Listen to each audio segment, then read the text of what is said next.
We might have a lot of habits that we haven't even paid attention to for years. Maybe we've been doing them our entire lives and not known it. But right now, in the moment, with presence, we have the opportunity to transform. Let's talk about it.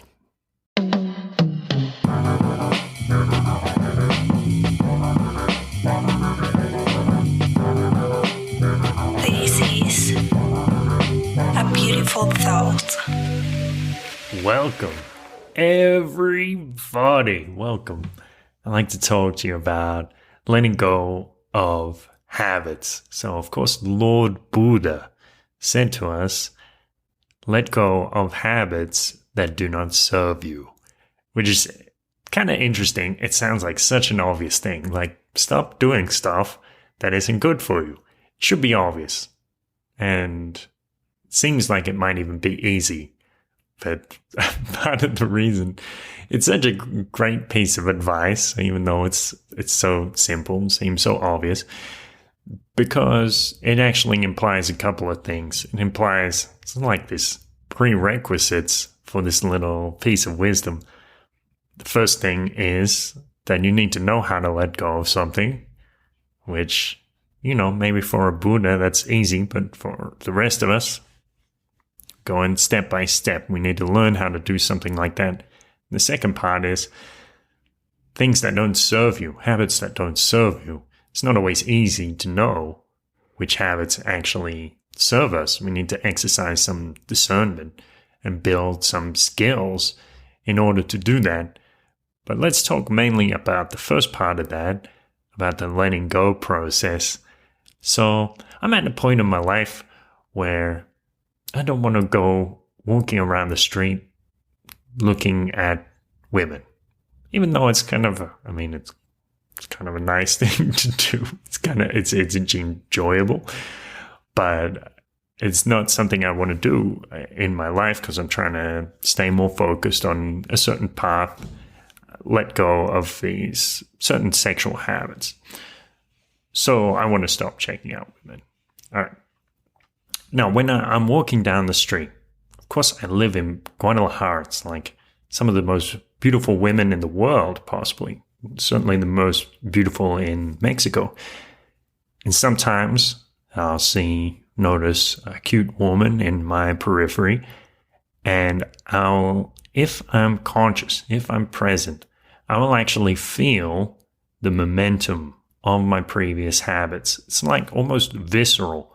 I will feel like some force pulling my head over, pulling my eyes over. So I will look this woman in the eye and give her a smile. And the thing is, of course, a lot of the time, these things will slip past us. So there will be that momentum, but we won't be quick enough to catch it if we're not present in the moment. And so the habit will actually kick in before we even realize. So the important thing here is about being present, exercising presence, maybe even planning in advance. If I know I'm going to go out, I know I'm going to see beautiful women, so I can say to myself, I know I'm going to experience this, so I can be present in preparation for those moments, so I can better control my wandering eyes looking into los ojos tapatíos. The eyes of women in Jalisco are very famous because they're so big, easy to get lost in them. Tricky, right? So I plan in advance. I say, okay, I know what's going to happen, so I can be present for those moments. Now, here's the thing, actually.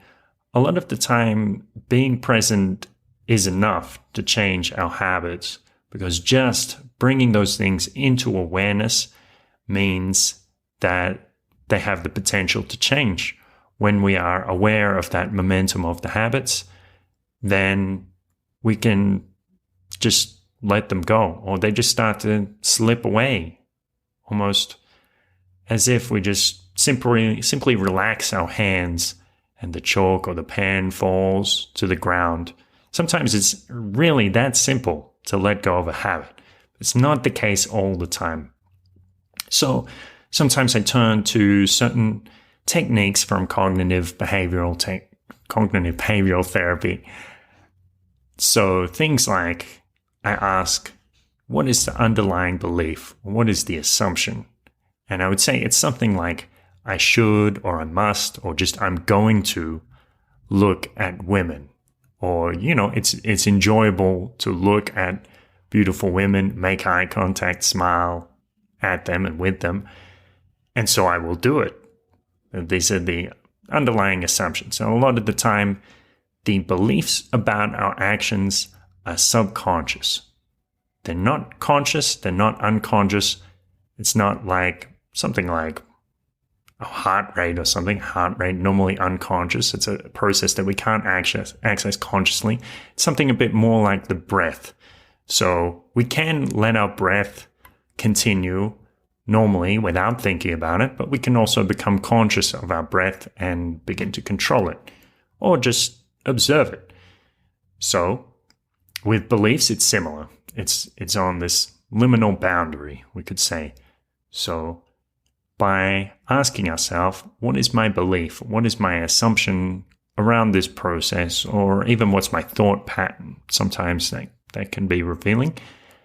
And then we can say this little technique of reality checking or of questioning our beliefs. We say, well, what is the payoff? What am I getting out of this? And what is the cost? So the payoff is something like, well, just enjoying beauty, which can be quite an innocent thing. But the other side of that is like looking with lust, which can be intrusive. And then there's also smiling at someone and enjoying a pleasant moment with them, which is lovely and again quite innocent. But on the other side, that can also be ego gratification, like, look at me, I'm Mr. Big Man around town. These women love to smile at me. Kurt tiene pegue. Kurt's got spunk. But the cost, I guess there's some of in some sense, those are payoffs and some of them are cost as well. But the cost is also, it's a distraction from my path. I want to try to be more conscious of how I'm using my sexual energy, how I'm using my attention in general. So that's the cost. I'm getting distracted. I'm not necessarily paying attention to the environment or just taking everything in. I'm also making this unnecessary discrimination in a sense because I'm looking at certain things in the environment as valuable and other things as not worth paying attention to, which I don't need to do that necessarily. I don't need to look at the world in this dualistic way, even though it's a kind of natural way for many of us to look at the world. So that's the cost. So kind of being distracted from what I actually want to do. And so, again, just being aware of these things. Now I've become aware of the process.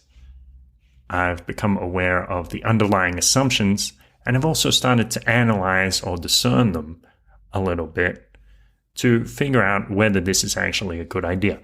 Again, sometimes this is enough because I've increased the level of consciousness. Sometimes that will be enough to change my habits.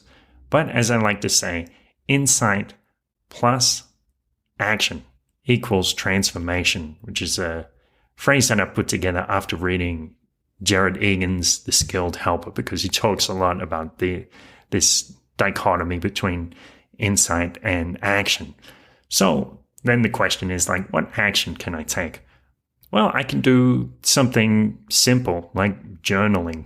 Like say, I go out, something happens, maybe I look at a woman or maybe I don't. Maybe I have experienced a momentum, visceral momentum, but I'm present and I say, no, I'm not going to turn my head and look at that woman. And then later I can journal it to make a note, to hold myself accountable.